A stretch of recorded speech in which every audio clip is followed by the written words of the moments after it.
red social X. Más del 80% de las cuentas que defendieron a Amparo Casar también participan en la campaña de #narcopresidente. En la última semana, tras darse a conocer el caso de corrupción de la presidenta de Mexicanos a favor de la corrupción, se lanzó una campaña en redes sociales para apoyarla y atacar al presidente.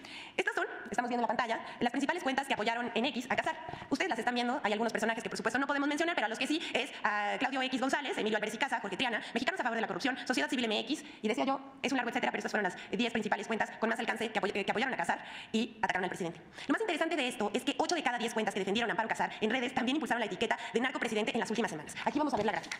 Imagínense, y queda muy claro que la guerra sucia continúa, aunque ya no tiene efecto, hay que decirlo. No son, aquí están, la próxima por favor, están todos los hashtags que han promovido. Hay que decir que estas cuentas que promovieron desde el inicio, desde el 31 de enero de 2024, la etiqueta narcopresidente, que es pues de guerra sucia contra el presidente Andrés Manuel López Obrador, también ha apoyado a personajes de la oposición o se ha montado en campañas de desinformación con temas, la verdad es que bastante lacerantes para el pueblo de México. Vamos a ver, les decía que del 31 de enero de 2024 al 7 de mayo pasado, más de 494,000 cuentas han participado en la guerra sucia. Se han compartido más de 30 millones de mensajes en la plataforma X, sin encontrar otros hashtags que tratarían de vincular al presidente, al gobierno y a una candidata con el narcotráfico. Sin embargo, el 95% de estas cuentas que participan en esta etiqueta pertenecen a un troll center con cuentas automatizadas.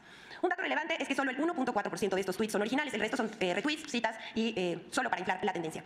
Hemos identificado además 10 cuentas que han dado mayor impulso a las tendencias contra el presidente en la red social X en la semana del 29 de abril al 5 de mayo. Entre ellos destacan otra vez Claudio X González Jr., Javier Lozano, José Díaz Machuca, Sergio Negrete, entre otras, que apoyaron también a la presidenta de Mexicanos a favor de la corrupción. Bueno, la campaña La Guerra Sucia continúa en la red social X. Vamos a seguir informando con más hallazgos que veamos. Esta es un pedacito de quienes quieren los bots.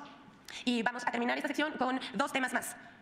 El clasismo de algunos personajes permite hablar sobre la discriminación y el racismo que persisten en nuestra sociedad.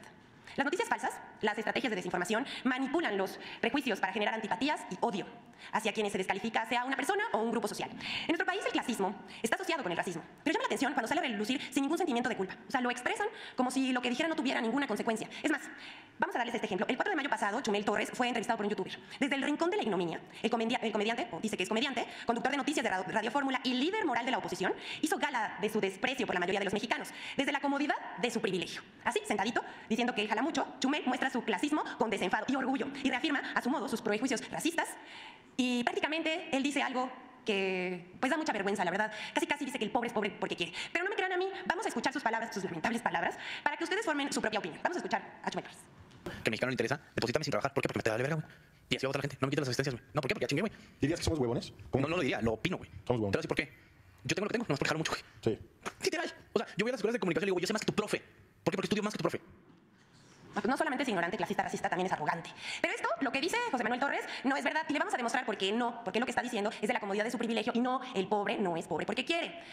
Los mexicanos no somos flojos, al contrario, somos un pueblo trabajador. Tampoco es verdad que alguien reciba 8,000 pesos por programas sociales, también está muy desinformado. Apenas 3,642 pesos mensuales en promedio por hogar. Para quienes ignoran que el pueblo de México es uno de los más trabajadores en el mundo, les compartimos una gráfica donde ubica a los mexicanos como los que más trabajan entre los países de la Organización de Comercio y Desarrollo Económico. Aquí lo estamos viendo.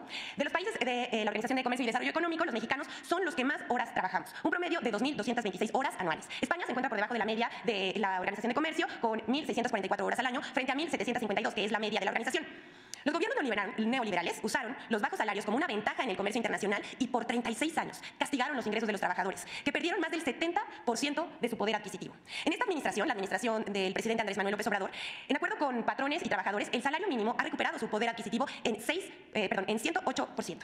Según el INEGI, en 2022, el principal ingreso de los hogares, aquí, atención a esto, el principal ingreso de los hogares fue el salario de quienes trabajan, el 65.7%, seguido de las transferencias por programas sociales y otros. Esto es el 17.2%. Con o sin programas sociales, los mexicanos trabajan igual. Es más, hoy tenemos el índice de desempleo más bajo en décadas y el menor de la Organización de Comercio y Desarrollo Económico, que es apenas del 2.3%. Lo que hizo el líder moral de la derecha es mostrar su odio, un discurso de odio discriminatorio, clasista, pero también su muy interiorizada agorafobia. Por último, tenemos la colaboración de Infodemia sobre cómo se desarticuló un montaje del supuesto crematorio clandestino en la Ciudad de México por el que medios y oportunistas lucraron con el dolor de las víctimas.